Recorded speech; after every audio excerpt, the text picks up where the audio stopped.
Early this morning in the East Bay, the city of Hayward, which is the heart of the Bay Area, right? So there was a house that exploded due to a gas leak.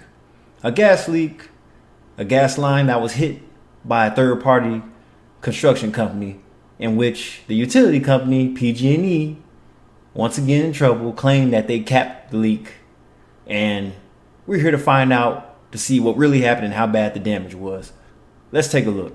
What happened and how? A lot of questions tonight after a massive explosion and fire rocked this East Bay neighborhood. This gaping hole is what's left of a house on East Lulings Boulevard. At least 6 people hurt. PG&E says a third party. Now look at that. That looks like it would have killed a house full of people. But I'm assuming, this was early in the morning. Most people are at work at that time, 8 or 9 o'clock, right? So usually a lot of people are not home at that time, thank God, right?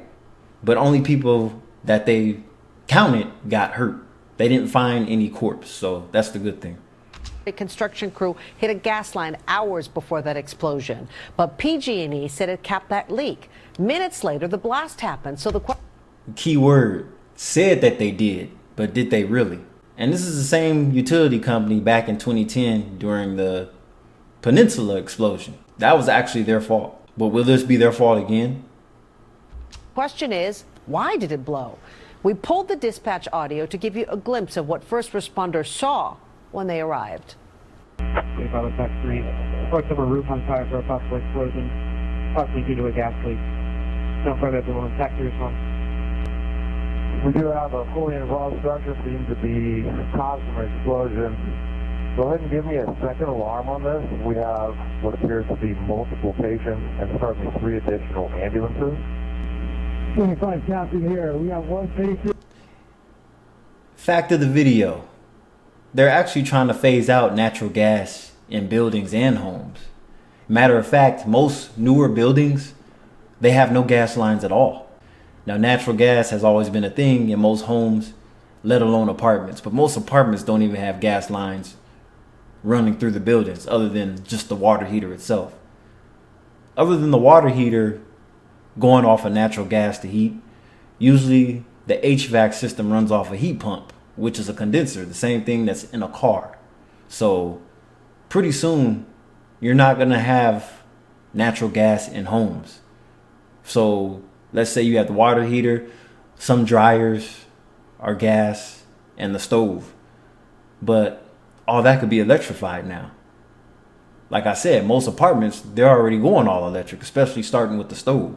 So the only thing left now when they're building these new homes is the water heater. But they're going to phase that out too. With extensive burn.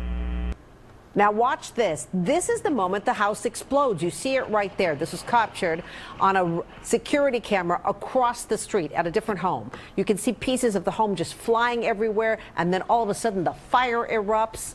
Now you can hear now how neighbors describe those terrifying moments when that blast hit. It was the biggest boom explosion. The explosion, so I ran to the front door. Well, I didn't run, I walked to the front door.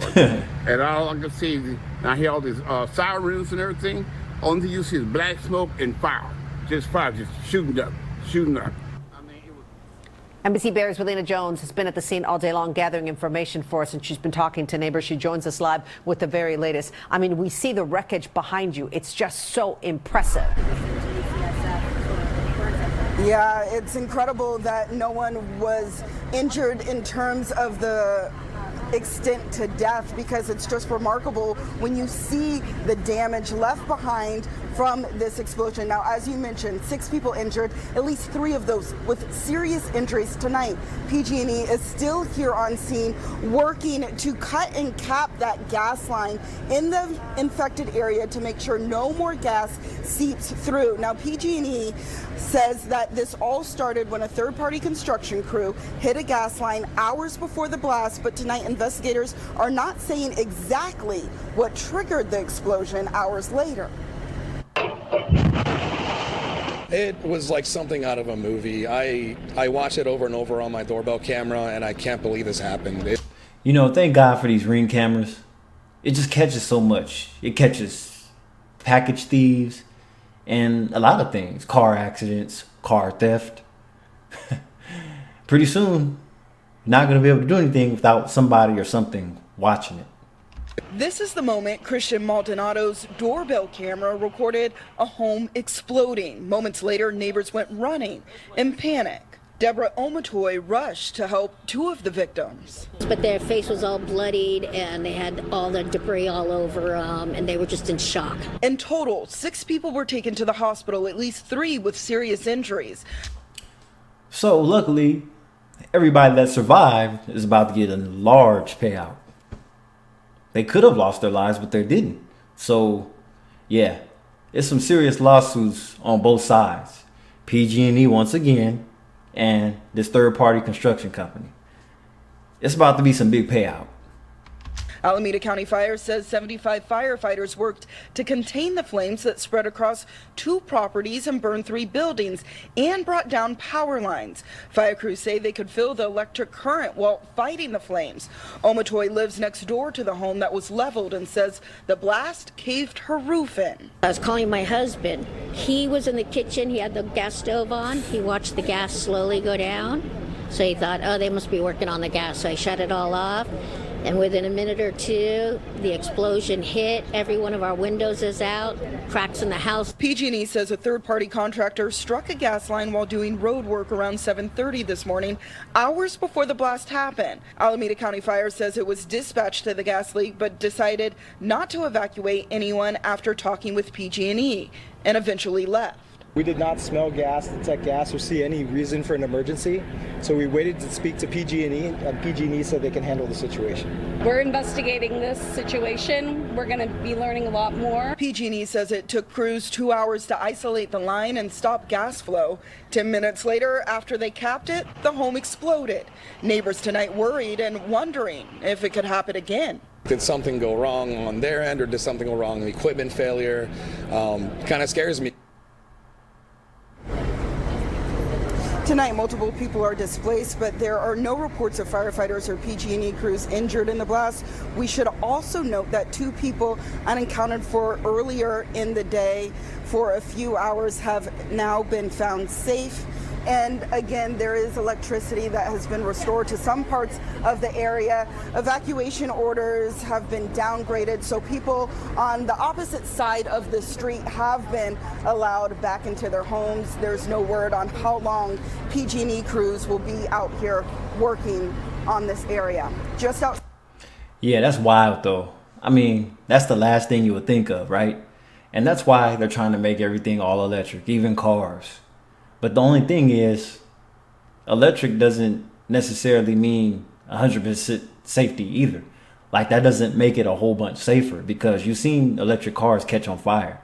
They're hard to put out once those things catch fire. So when it comes to buying a new home, you really don't get a choice of what's electric and what's not. And then we could even take it to fireplaces.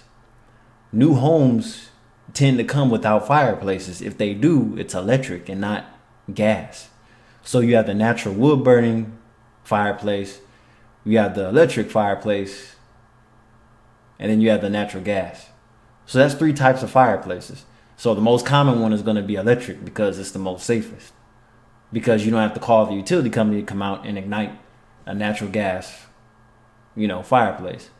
So when it comes to appliances, you have to take whatever the home builder puts there. It's not really a homeowner's choice. It's just however the home was set up when it was built, or just the overall area. So the goal is to electrify everything and require you to have solar panels. Interesting how that works. So much micromanagement. This is Kai DeVeo. I'll catch you next video. Good night.